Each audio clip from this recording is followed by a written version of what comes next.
Welcome everybody to Afterwatch, the show after the show where we get all the casters and analysts to talk about the show.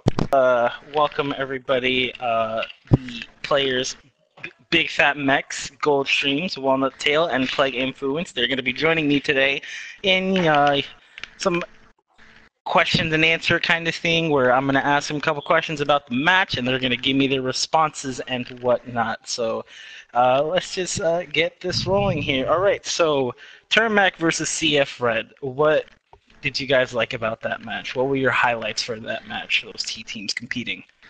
Yeah, so I was the one who was casting that over on the Twitch side of things. Turnback, I think, was probably my favorite going in. I predicted that they were going to come out on top in a 2-0, but CF Red surprised me and took the first map off of Turnback. I think a lot of it was Turnback got a little bit cocky, and they won the first stage of Nepal pretty handily, and then they came out on a triple support and triple tank composition with Moira, Lucio, and Brigitte as their supports, and they just weren't able to get the damage out that they needed. So I think they lost that, and then they lost the momentum for the rest of Nepal. So they lost Nepal, but then were able to turn things around in a very, very epic. I think it went all the way to 5 rounds on Volskaya, and we saw Turnback end up winning, I want to say 6-5 in that matchup on Volskaya. And then of course going on to the last stage of Watchpoint, again we saw both teams complete the map, I believe. Yeah, we saw both teams complete the map, and then Turnback just had a really impressive defense on the first stage of Watchpoint and managed to push it at the end to win the match. But really, I think Turnback created a little bit more trouble for themselves than they needed to by trying out some new stuff with the Brigitte triple support, triple tank composition. And otherwise, it might have been a 2-0, but even so, CF Red put up a pretty strong showing, and I think they surprised me. They probably surprised a few others. They definitely surprised Turnback. Saints versus Vanquish match. Now, how did you guys feel about that matchup? I'm gonna let Plague do a lot of the talking. I think he's got a good solid on this. Initially, the Saints versus Vanquish match looked like it was going to be an absolute slaughter in favor of Vanquish. And so, like, Nepal, I'm pretty sure Vanquish 100-0'd both times. And then, just suddenly on Volskaya, it became an absolutely incredible match to watch and cast. So on Volskaya, it was, Saints absolutely cleaned up first point like it was a joke. I'm pretty sure they capped the first point in, like, maybe a minute. It was in one fight. I know that it was a pretty long and drawn-out fight, but they capped it in one fight. Then on point 2, they brought it, I'm pretty sure in one fight yet again, they brought it all the way to 59.9%. It was like almost 7. And then after that, Vanquish just absolutely shut them down. And then from there, it looked like Vanquish was going to do a pretty good job of it. And then Saints absolutely were crushing them on defense initially. And then Vanquish kind of started to figure it out. And then on point 2, after Vanquish capped point 1, I'm pretty sure they capped it in like 2-3 fights. On point 2, Saints brought it all the way down to overtime at the very end. And I think easily my favorite part of the match was the second to last fight. Vanquish brought the point all the way to 0.1% away from finishing off the map. Yeah, it's 59.6%. And Saints just barely got them off the point. And then going into the final fight, I think there was like 15 seconds left to go. Saints had a 4-ult advantage, and Vanquish were still able to pull it out. It was absolutely incredible to watch. And just seeing like Keegan, who's normally a Mercy pretty much one-trick, he was doing absolutely insane on D.Va. It was super cool to watch. Yeah, Keegan pulled it out today. Going into mentioned above, but I do think TAC Extreme and Rebel eSports are 2 teams to watch out for. Those guys also had a pretty epic matchup, and it's not one that we were featuring or anything, but I think they were pretty evenly matched, and like I said, 2 teams to look out for. Okay, so now we're going to be going into our next topic here. Let's start off with the red division first. Who do you guys think are the underrated teams on your side? That's a really hard question, honestly.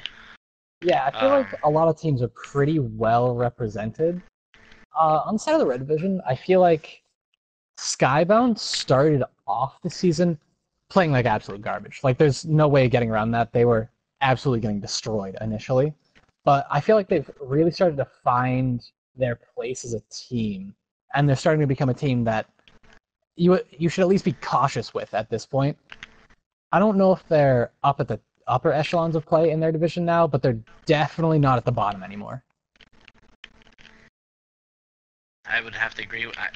I hate to be like, oh, I'm just what Plague said. Yep, that's the one. The Skybound definitely has shown us they've been pretty inconsistent, but when they need to show up, they do show up.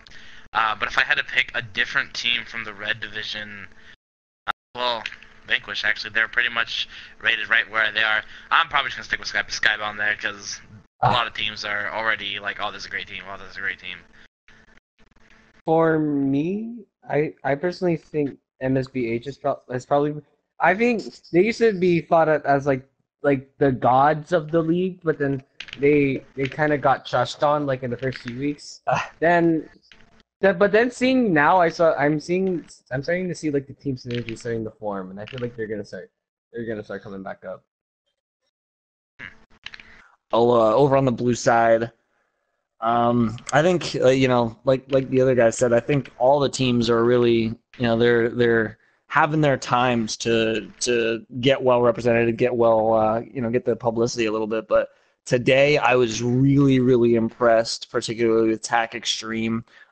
Their defense on Volskaya, we had just barely seen 2 matches that had gone the limit on Volskaya with both teams just running up the score.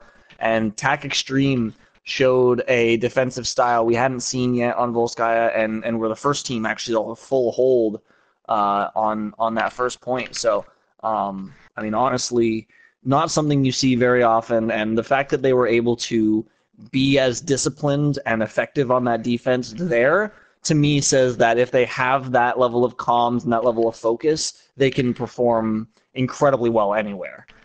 So like that, that's one of the main reasons I think that they're going to be a team to look out for going forward.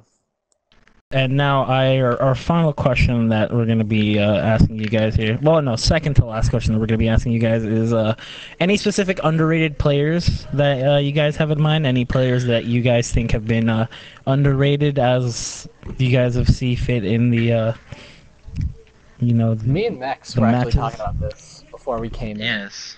And I feel like in MSBH, a lot of the players have been around for so long that everybody just knows who we are. But then we have Boss. And Boss is just so new that no one knows who he really is. So I feel like he's getting kind of gypped as far as yeah, he's just not getting as much attention that I feel like he deserves. He does a really good job. Yeah, just because he's overshadowed by everybody's reputation. But besides that, I also have a shout out from Mr. Razorcut 23. Razorcut 23 is a support for oh god, what team is it again, Plague? Skybound, right? Yeah. Is it Skybound? Okay, yes. It's Skybound. Outport, he takes on a more aggressive role, kind of close to my own heart. I love the aggressive support players. If anyone knows me. And he does a great job keeping his team healed and going after the kills when need be as well. And it's just all around, he's a great player. Yeah, I feel like Razor's been just around for so long that I kind of forgot that he played the game. Well, I think Razor is one of the people that plays a lot of different games, and so he's a good friend of mine too. So I know he goes on literally usually just for scrims and then goes and plays other stuff. But I've been putting in a lot of time lately on these supports. But for me, I think I don't know. It's tough to say who's really underrated or anything like that. But Pooster from the side from Nobody was an incredible tracer and showed up a lot of times and wasn't necessarily like all over the kill feed, but was just constantly there putting pressure in the right places. And I think Poopster was a big part of why nobody had such an easy time winning against Red Suns there. I personally think that Keegan was kind of an underrated player because a lot of people look at Keegan as like the one trick Mercy. He plays Mercy. He's there, but seeing him on Diva was really cool, especially with the plays that he made. Like he got some really good bombs. Yeah, it was really impressive to see like somebody that you just expect to not be very mechanically skilled to just like suddenly be really good at Diva. Wow. Well, why would you expect a Mercy main to not be mechanically skilled? Why is that? It's just like you don't really see Mercy players show a lot of like mechanical promise. Off roles. They usually stick to their roles. That's what I believe Plague is trying to say. Yeah, you pretty much Mercy players are always support mains. Always. Yeah. Right here. But I mean, now we're in the age where someone like Zebasai is playing Mercy on the OWL level. So I mean, it is a role that is still. I mean, especially now, you do have to be very mechanically skilled for it. You do have to have the movement, especially needs to be absolutely impeccable. And when we're talking at this level where everyone knows to focus the Mercy, she needs to be incredibly mechanically skilled in order to avoid that. So that I don't know. That's always been a thing for me. Is like I said on streams, like I do have a little bit of PTSD from the time of the Mercy meta, but I can also admit that Mercy now, like anyone who's a good Mercy right now, is actually a phenomenal mechanical player because it's just way harder to be good at Mercy now than it ever has been. I would like to say something. I kind of disagree with that. Like, it's not that hard, but like, I still think she's way. And comparing it to the other supports, I think she's harder than Moira, if anything. And I know Moira is more looked at as like respectable, but I still think that Mercy's more harder than Moira in my personal opinion. I agree, but we are getting kind of off topic. We should continue with some of the questions. And our final question here is, what did you guys think were the top plays that decided the team fights, or what play out of all these teams was outstanding for you guys? I have one in particular from the Saints versus Vanquish side. Mega Milani on Nepal was holding the point during their initial push when they they just lost 5, but they were Saints were up in the fight, so to speak. But Mega Milani contested the point long enough for his team to get back, and then they took the point from there and just took Nepal with the iron fist. And I really appreciated the stall from Mega Milani. Was actually great there. There was really just a lot of really crazy plays actually in the Saints versus Vanquish game. Like Keegan, I'm pretty sure got 2 different triple bombs, quad blade. There's just a lot of highlights. It's really hard to choose just one. Yeah, I also have a hard time picking just one. I'm spacing completely on the gamer tag of the person I'm thinking of, but the one play that really did stand out to me was I believe the Genji for Hanamura Ninjas in their game against Apex Predators, who I didn't even notice this at first. Something like that.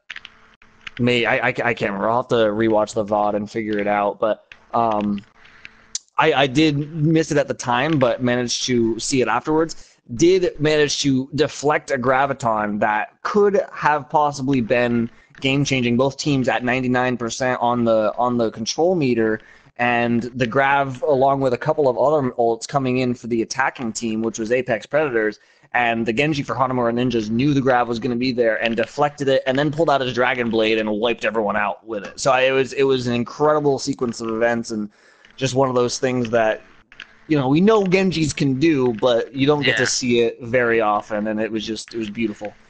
So once again, somewhere, someone did something good today. Exactly. This Someone is else will figure out who and what, At We'll least leave even that to the editors. more info. I guess before we be heading out here, does anybody else have anything to add? I think stay in that's school. good for me. Stay in school, kids. Stay in school. All right. I thank everybody here for your time. Thank you, AG, for this amazing community. Thank you to all the players participating in this league of ours. Are we even allowed to say league anymore? Damn it, Blizzard. But anyway, that's it. I'm your host, Deathball, and thank you for watching this little Afterwatch. And we shall see you next Sunday. Same time, same place.